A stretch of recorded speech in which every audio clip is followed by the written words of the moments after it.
Okay, so we started our Cinderella Chronicles in 7th century Greece with Rhodopus. Next, we visited China in the 9th century with Yejan. Today, we'll be talking about La Gatta Cenerentola from 17th century Italy. In the year 1634, deep in the heart of Naples, Italy, a nobleman's daughter sat quietly beside her governess, staring out at a world that would soon be smeared with betrayal and blood. This Cinderella story is our darkest one thus far, filled with manipulation, duplicity, and treachery. And then there's Zezolla, the girl at the center of it all, who would go from being a beloved daughter to a cold-blooded killer. And it all started with a dangerous whisper. This is La Gatta Cenerentola, the Ash-Cat Cinderella. Our story starts happy, as always, with Zezolla born into privilege. Her father was a prince. He was powerful, wealthy, and completely devoted to his wife and daughter. Her early life was honestly quite the dream. That was until her mother passed away. When Zezolla's mother died, the lights in the palace dimmed.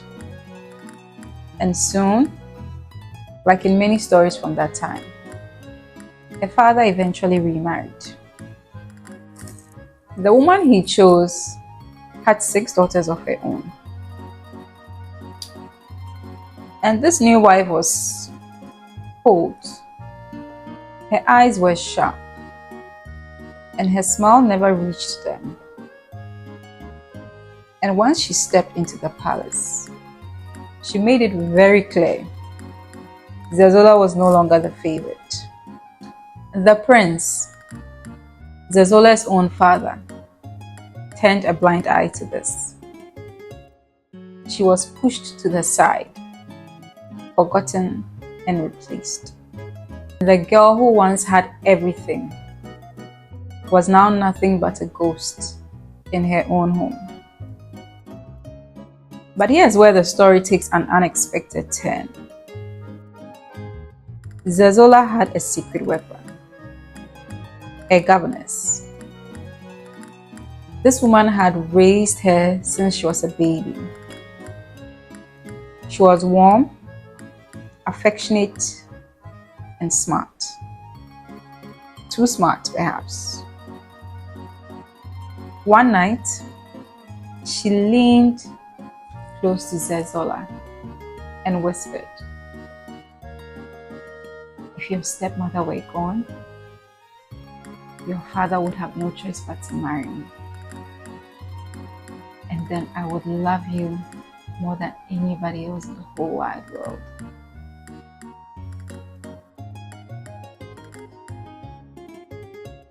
Those words were music to Zezolla's ears. They were soft, tempting, dangerous. Zezolla didn't respond, but her silence was answer enough. The plan was horrifyingly simple. One night, while her stepmother was resting in her chambers, completely unaware that death was near, Zezolla quietly crept in. Just as her governess had instructed, she approached the old wooden chest beside the massive, heavy bed her stepmother laid on. She was young, honestly, too young to be holding fate in her hands. And yet, she reached for its heavy lid, took a deep breath, and slammed it down on his stepmother's neck.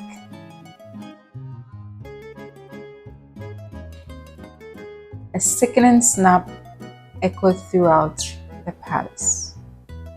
Her stepmother's neck snapped like it was dry twig. And just like that, she was gone. Zezolla stood there, frozen. She stared down at her stepmother's lifeless body. Her heart was pounding, her mind unraveling. But there was no going back now. Zezolla's father, consumed by grief, was once more vulnerable. He quickly succumbed to the seduction of the governess, and she got her way. She married Zezolla's father and became the new lady of the house. Zezolla thought she had won. She was overjoyed. But oh, how quickly victory can turn to regret. Days after the wedding, the woman Zezolla had trusted all her life, her supposed protector, her secret weapon, turned on her. She didn't have to hide anymore, and the mask she had worn for years, a loving, kind, maternal mask, slipped. Did you really think you were special?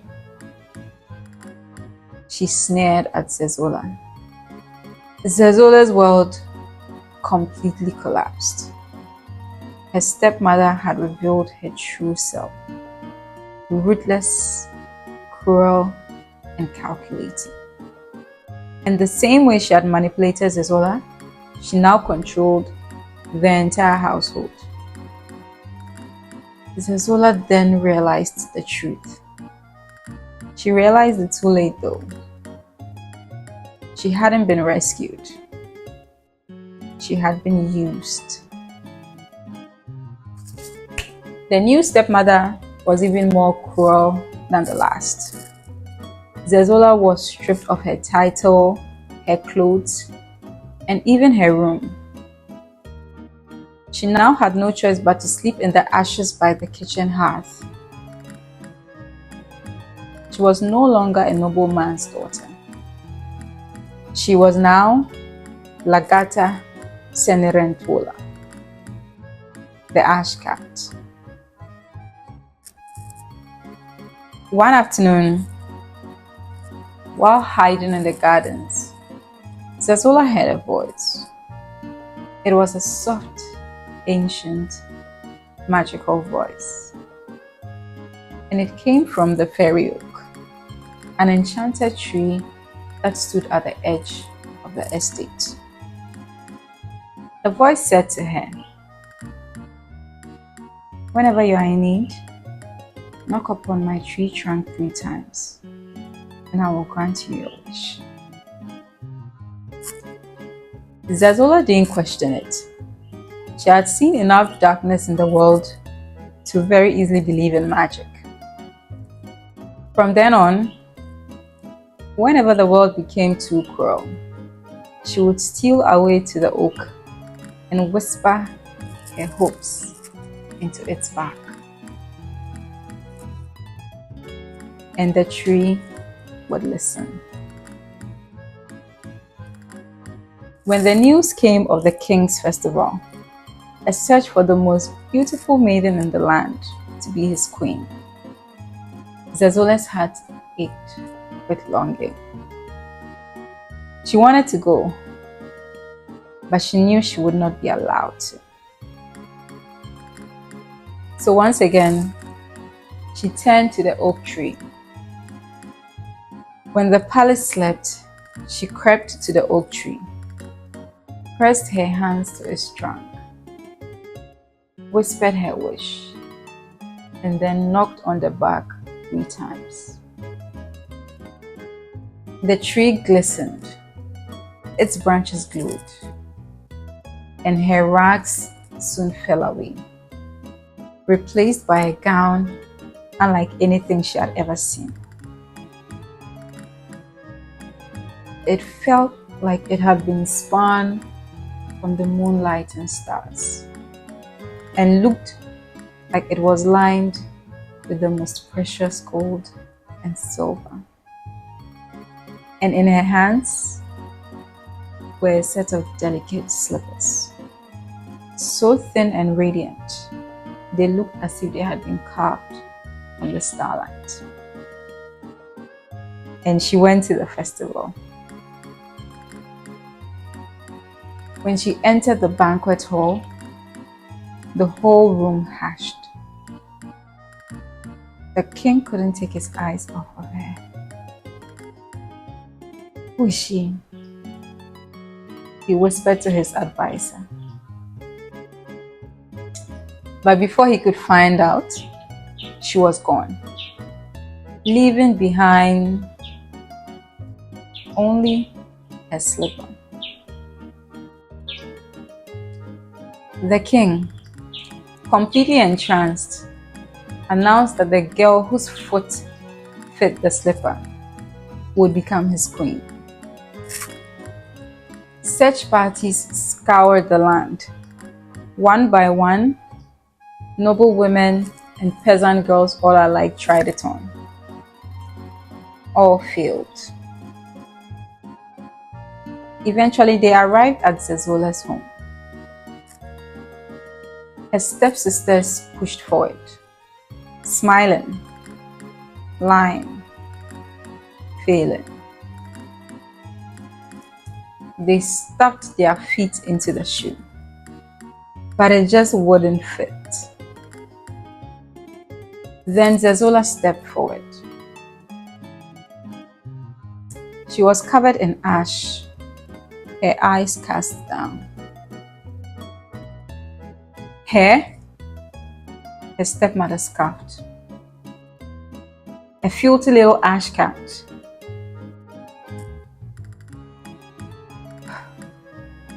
But when Zezolla slipped her foot into the shoe, it felt like a promise. The room went silent. Her rags fell away, revealing the glowing gown she had worn to the festival underneath. The king stepped forward. You are the one. Zezolla was crowned queen shortly after. Now, in some versions of the tale, Zezolla forgives her stepmother and stepsisters. She rises above them and lets them live. In others, they are stripped of their wealth, banished in disgrace, and forgotten.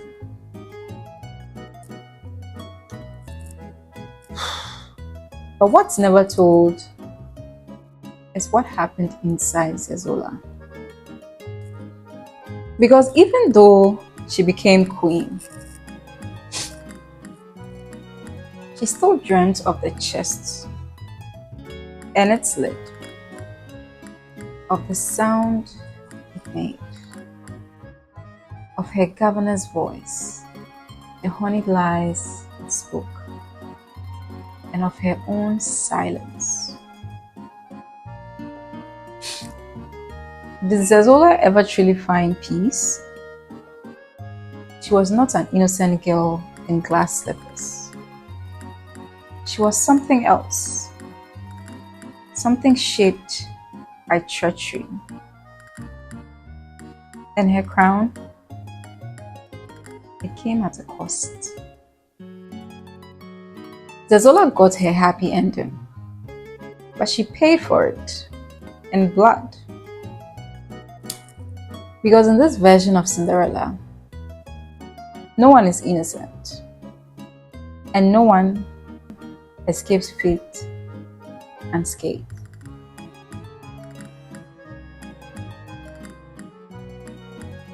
This story, known as La Gatta Cenerentola, was first recorded in 1634 by Italian writer Giambattista Basile. It was recorded nearly a century before the familiar tale most of us know. It's one of the oldest and darkest versions of Cinderella ever written. And if nothing at all, it proves one thing. Even fairy tales have a body count.